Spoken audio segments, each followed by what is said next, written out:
Hello बच्चों, कैसे हैं आप लोग। बच्चों, इस यूट्यूब के एनसीईआरटी वेब सीरीज़ में हम लोग एनसीईआरटी को लाइन टू लाइन पढ़ रहे हैं। इसी सीरीज़ में हम लोग फ्रेंच रेवोल्यूशन का हम लोगों ने फर्स्ट पार्ट, जिसमें हम लोगों ने सोशल कॉज को पढ़ा था, पढ़ लिया है। अब आज हम लोग पढ़ेंगे स्ट्रगल टू सर्वाइव। ये मेनली इसके इकोनॉमिक पर्सपेक्टिव के बारे में है। देखिए बच्चों, इसमें लिखा है स्ट्रगल टू सर्वाइव, मतलब फ्रेंच रिवॉल्यूशन में उनको किस तरह के संघर्ष का सामना करना पड़ा था, इसके बारे में इसमें लिखा हुआ है। Population of France rose from the about 23 million in 1715 to 28 million in 1789। इसका मतलब ये हुआ कि इनकी पॉपुलेशन करीब 70 सालों में आप समझिए कि इनकी पॉपुलेशन में करीब 5 मिलियन का इजाफा हुआ है ना। अब इसका मतलब क्या हुआ? इसका मतलब ये हुआ कि यदि आज के हम लोग के टाइम से देखें तो हम लोग कहें कि सर 50 लाख का बढ़ना तो कोई मतलब माने नहीं रखता। 5 मिलियन का मतलब 50 लाख जनसंख्या। 50 लाख का तो मतलब कुछ नहीं है। इंडिया में तो एक साल में ही 2 करोड़ पॉपुलेशन बढ़ जाती है, तो हिसाब से तो कुछ नहीं हुआ इसका। लेकिन बच्चों, यदि हम 1789 के टाइम की बात करें तो उस समय ये फिगर बहुत बड़ा फिगर है। ये फिगर जो है ये बहुत बड़ा फिगर है, जबकि वहाँ पर कई बार वॉर लड़े, कहीं उसमें भी उनकी जानें गई, फिर भी ये कंडीशन थी। इसका मतलब ये हुआ कि पॉपुलेशन काफ़ी बढ़ गई। This led to a rapid increase in the demand for food grains. अब ये जाहिर सी बात है कि 5 मिलियन की करीब बढ़ेगी, मतलब 50 लाख की पॉपुलेशन जब बढ़ जाएगी तो डिमांड भी बढ़ेगी। लेकिन किसकी डिमांड? फूड की। जो फूड ग्रेन, जो अनाज है, उसका भी डिमांड बढ़ जाएगा। Production of grains could not keep pace with the demand, but जो इनका प्रोडक्शन होना चाहिए था वो प्रोडक्शन इसके डिमांड के साथ साथ नहीं हो पाया। मतलब जिस हिसाब से पॉपुलेशन बढ़ रही है उस हिसाब से प्रोडक्शन नहीं बढ़ पाया। इसका मतलब क्या हुआ? जब आपका प्रोडक्शन नहीं बढ़ रहा है, डिमांड बढ़ती चली जा रही है, पॉपुलेशन बढ़ रही है लेकिन प्रोडक्शन नहीं बढ़ रहा है, मतलब आप ऐसे समझिए कि घर में लोगों की संख्या बढ़ रही है लेकिन इनकम जो है वो नहीं बढ़ रही है, तो क्या होगा? तो इसका मतलब ये होगा कि धीरे धीरे जो है आपका जो खर्च होगा वो बहुत ही ज़्यादा खर्च बढ़ जाएगा और जो इनकम जो आप सेव करते हैं वो धीरे धीरे कम होता जाएगा। वही यहाँ पर भी हो रहा है। So the price of bread was staple diet of the majority rose rapidly. Price of bread मतलब ये जो ब्रेड था जो स्पेशली जो मेजॉरिटी के लोग थे उसको खाया करते थे, डेली का यूज़ के लिए डाइट में ये आता था, उसमें ये देखते हैं कि इसके दाम बहुत तेज़ी से बढ़े। Most workers were employed as labourers in workshop whose owner fixed their wages. इसका मतलब ये हुआ कि जो लोग वर्कर थे उनके साथ भी वही प्रॉब्लम आई। वो लोग भी जिनके यहाँ काम करते थे उनके यहाँ उनकी जो मजदूरी हुआ करती थी, वेजेस हुआ करते थे, वो फिक्स रहा करते थे, तो इतने टाइम में उनकी वेजेस भी नहीं बढ़े, प्रोडक्शन भी नहीं बढ़ रहा है, लेकिन डिमांड बढ़ रही है, उसके प्राइसेस बढ़ रहे हैं। But wages did not keep pace with the rise in prices, so the gap between the poor and rich widen. इस कारण से गरीब और अमीर के बीच की जो खाई थी वो बढ़ रही थी। अमीर हो जा रहा था क्योंकि उसकी सेविंग बढ़ रही थी, बहुत ज़्यादा खर्च नहीं हो रहा था उसका, और गरीब की सबका सब जो इनकम आ भी रही थी, सेविंग भी जो आ रहा था वो भी खर्च हो रहा था, इसलिए वो पुअर हो जा रहा था। Things became worse whenever drought और हेल रिड्यूस्ड द हार्वेस्ट। जब कभी भी ड्रॉट होता था, जब कभी सूखा आया करता था, या कभी कभी बहुत ज़्यादा आइस, जैसे बहुत ज़्यादा रेनफॉल हो गया, बहुत ज़्यादा हेल आ गया, तो पूरे की पूरी जो हार्वेस्ट हुआ करती थी ख़राब हो जाया करती थी। इसी को आगे चल करके सब्सिस्टेंस क्राइसिस कहा गया है। This led to the subsistence crisis. Subsistence crisis का मतलब क्या होता है? इसका मतलब ये होता है कि जब हम लोग बेसिक जो चीज़ें होती हैं, बेसिक ज़िंदगी जीने के लिए जो चीज़ें होती हैं, यदि वो भी हमको नहीं मिल पा रहा है तो उसी को हम लोग बोलते हैं सब्सिस्टेंस क्राइसिस। यहाँ पे आपके बगल में आप देखेंगे, यहाँ पर ये लिखा भी है, आप लोग देख सकते हैं। An extreme situation where the basic means of livelihood are endangered. Anonymous का मतलब अलग है। Anonymous का मतलब होता है one whose name remains unknown, मतलब जिसका नाम किसी को ना पता हो उसको एनोनिमस कहते हैं। लेकिन यहाँ जो सब्सिस्टेंस क्राइसिस के बारे में कहा गया है कि जब आपकी लाइवलीहुड, जो बेसिक लाइवलीहुड है, जैसे हमें डेली खाना चाहिए, आज के टाइम पे हमारी बेसिक नीड्स क्या हैं?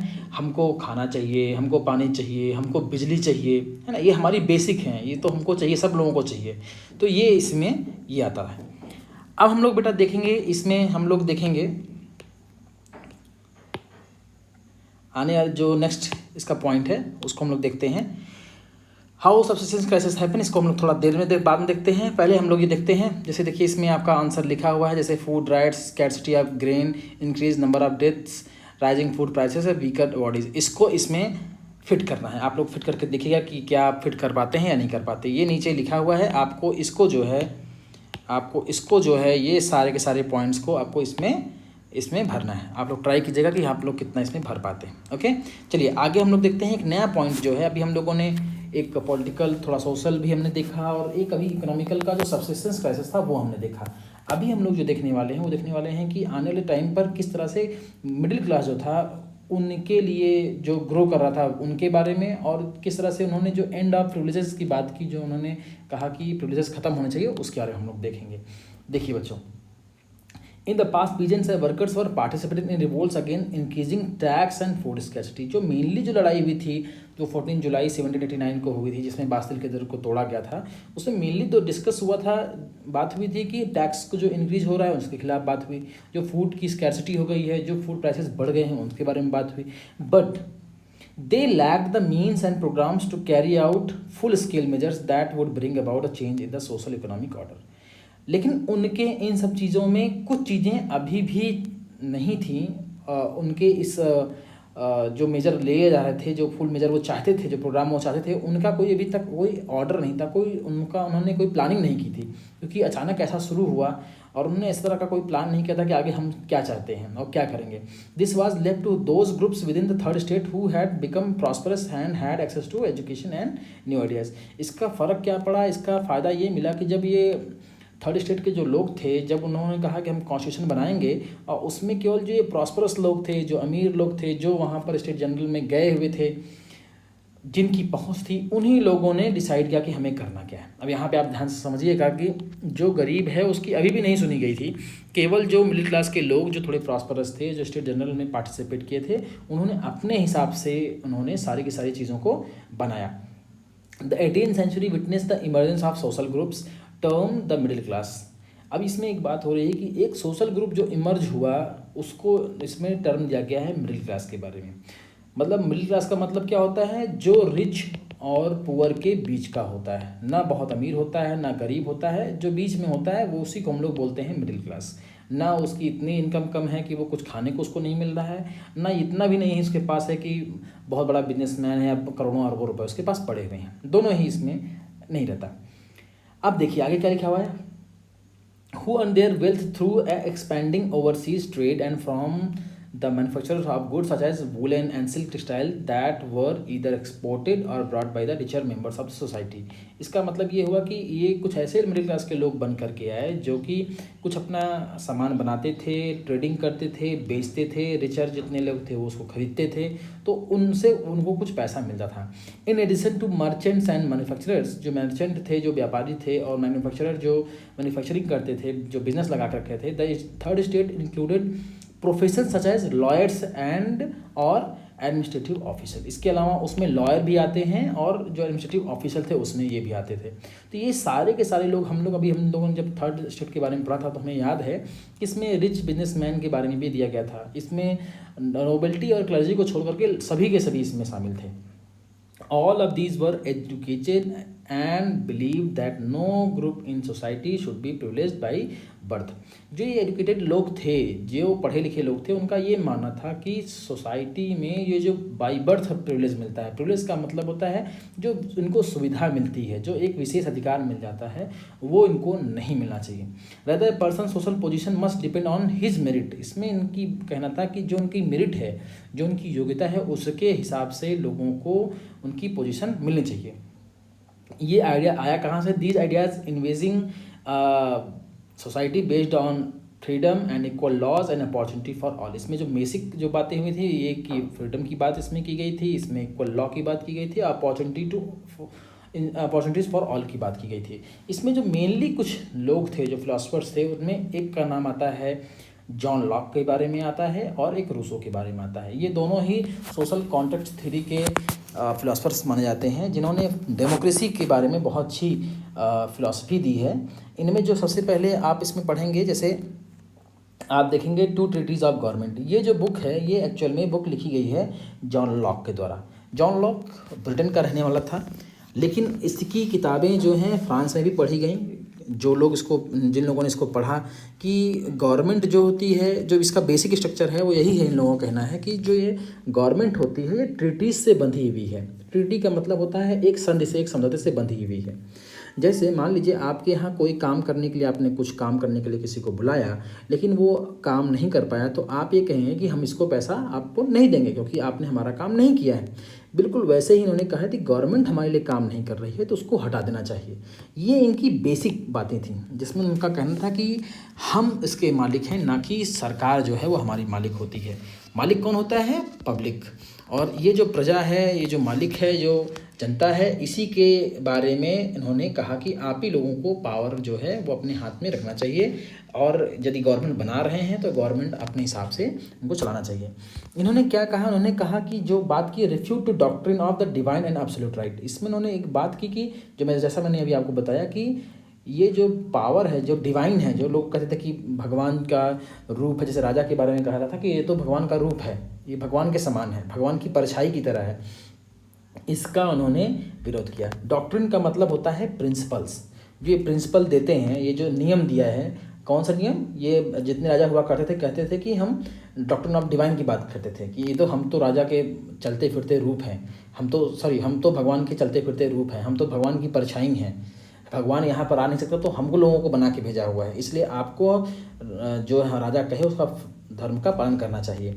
और जो एब्सोल्यूट पावर, जो राइट्स थे इन लोगों को, जो एब्सोल्यूट राइट मिले हुए थे, उसका मोनार्को, उसके खिलाफ इन्होंने बात की। उन्होंने कहा इसको रिफ्यूट करना चाहिए, इसको मना करना चाहिए।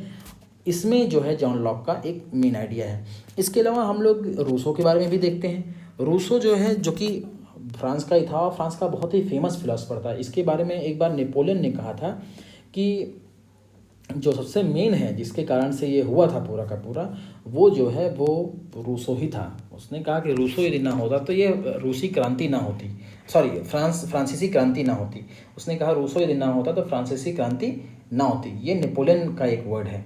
इसी तरह से उसने ये भी एक वर्ड कहीं जगह लिखा हुआ है, बोला है कि जो फ्रांसीसी क्रांति हुई थी, जो फ्रेंच रेवोल्यूशन हुआ था, उसमें जो सबसे मेन जो कारण था, उसमें उसने कहा है कि जो मिडिल क्लास का ईगो था वो मेन था।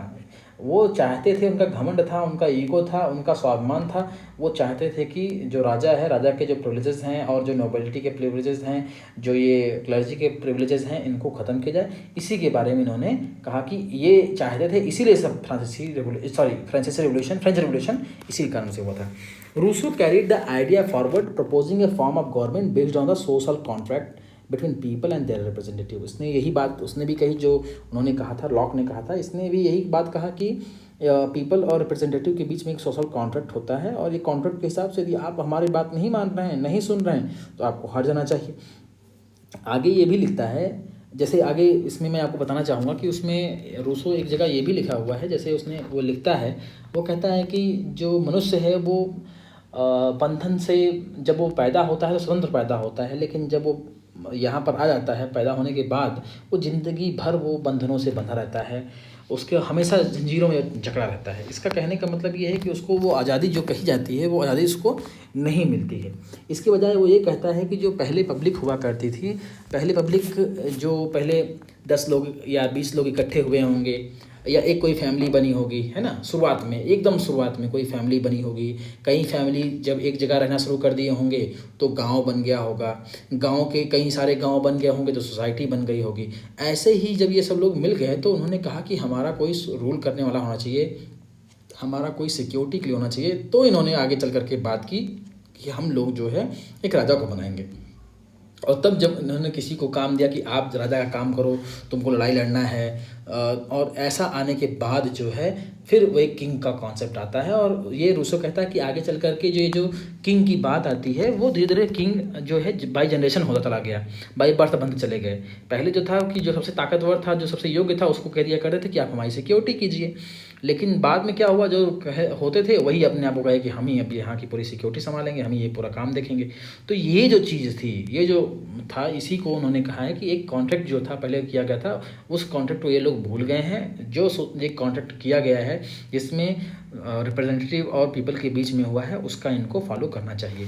इसी तरह से एक थर्ड एक मॉन्टेस्क्यू है जो बहुत ही फेमस है, जिसका इफेक्ट जो है हमारे इंडियन कॉन्स्टिट्यूशन में, अमेरिकन कॉन्स्टिट्यूशन में बिल्कुल प्योर दिखता है। उसकी एक बुक थी स्पिरिट ऑफ द लॉज, आप इसको याद रखिएगा, ये एक बार एग्जाम में आ चुका है।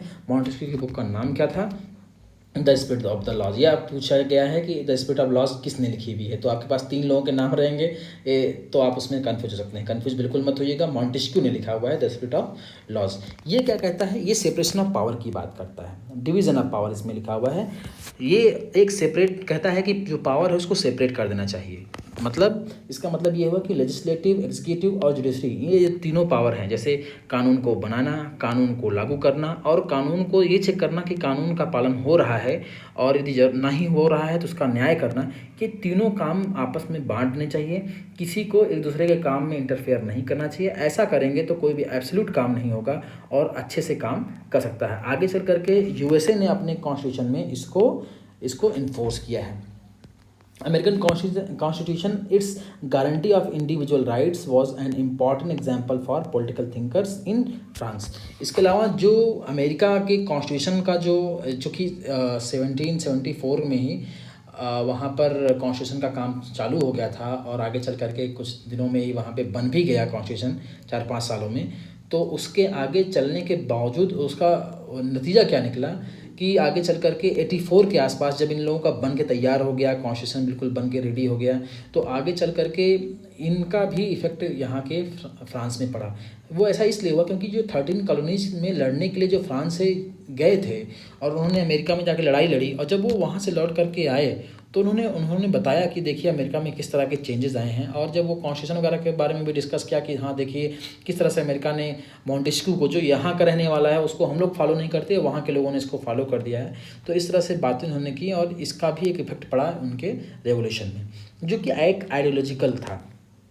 अब हम देखते हैं ideas of the These philosophers were discussed intensively in salons and coffee houses and spread among people through the books and newspaper। इसमें ये लिखा हुआ है कि सलोन में जब लोग इकट्ठा हुआ करते थे, जब कॉफ़ी हाउस में लोग इकट्ठा हुआ करते थे, या कहीं भी जब इकट्ठा हुआ करते थे, तो ये जो फिलोसफर्स हुआ करते थे इनके आइडियाज़ को लोग डिस्कस करते थे।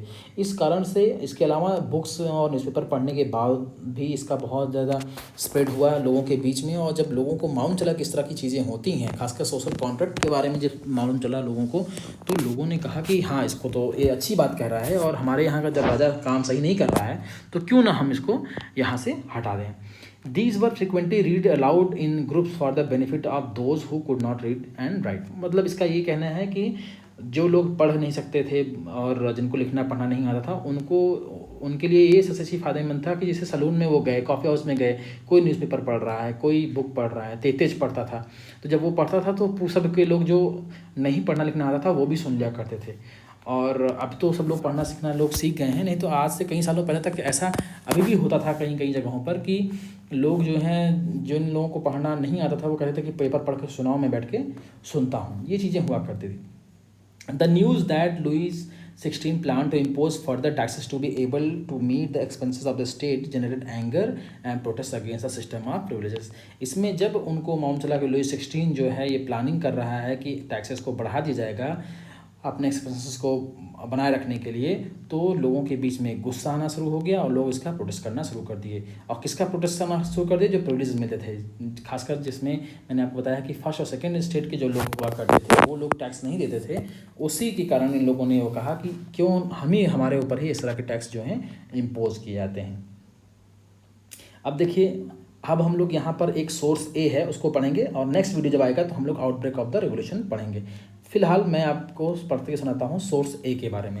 सोर्स ए क्या लिखा हुआ? Account of lived experience in the old regime. Old regime में जो लहर रहा है उसका एक एक्सपीरियंस दिया हुआ है। सोर्स ए का मतलब ये होता है, जब आपकी बुक में कहीं पर सोर्स लिखा होगा तो इसका मतलब ये किसी बुक का एक रेफरेंस दिया गया है, बुक में कहीं किसी न्यूज़पेपर में कहीं लिखा होगा और वो आपको दिया होगा, एज इट इज़ वो लिखा हुआ है। तो आप एक तरह से, जैसे हम लोग हिस्ट्री को जो पढ़ने वाले हैं, जो लिखने वाले हिस्ट्री को जो लिखते हैं हिस्टोरियन लोग, वो इसी तरह के जो बेसिक चीज़ें होती हैं उन्हीं से ये अपनी हिस्ट्री तैयार करते हैं। हिस्टोरियन कैसे कैसे यूज़ करता है, आप लोगों ने बहुत पहले भी पढ़ा होगा, 6 में भी पढ़ा होगा कि उस टाइम का जो बुक होता है, उस टाइम का जो न्यूज़पेपर होता है, उस टाइम के जो अकाउंट्स होते हैं, जैसे हिसाब किताब किसी ने किया, कोई डायरी बना दी, उसको देख करके या किसी ने किसी को लेटर लिख करके भेजा है, वो सब लेटर जब पढ़े जाते हैं, मिल जाते हैं और जब उसको पढ़ते हैं तो एक अंदाज़ा लगाया जाता है कि उसमें कैसा लोग रहते होंगे और कैसे लोग जीते होंगे। अब इसमें देखिए जॉर्ज डैंटन के बारे में लिखा हुआ है, जो बाद में एक रेवोल्यूशनरी पॉलिटिक्स में बहुत ही एक्टिव रहे। उन्होंने एक wrote to a friend in 1793 उन्होंने एक लेटर लिखा हुआ है। देखिए, looking back upon the time when he had just completed his studies, क्या लिखा हुआ है? I was educated in residential college of places, there I was in the company of important man, once my studies ended I was left with nothing, I started looking for a post, it was impossible to find one at the law court in Paris, the choice of a career in the army was not open to me, as I was not noble by birth, nor did I have a patron. The church too could not offer me a refuge. I could not buy an office, as I did not possess a sou. My old friends turned their back to me. The system had provided us with an education without, however, offering a field where our talent could be utilised. अब देखिए यहाँ पर पूरी कहानी में लिखा ये गया है कि वो लॉ की पढ़ाई कर रहा था और वो बताता है कि अब वो देख रहा है कि ना उसको वहाँ के लॉ कोर्ट में जो जज वगैरह होते हैं, कोर्ट होता है, वहाँ पे ना उसको नौकरी मिल पा रही है, उसके पास ना आर्मी में जा सकता है। क्यों नहीं जा सकता है? क्योंकि नोबल की तरह ना उसको कोई बाई बर्थ उसको कोई प्रिविलेज मिला हुआ है और ना ही कोई उसका पैट्रन है। पैट्रन का मतलब होता है ना ही कोई उसका एक तरह से गॉड फादर है ना, जो कोई उनको कहे कि हाँ ठीक है मैं आपको नौकरी दिलाता हूँ।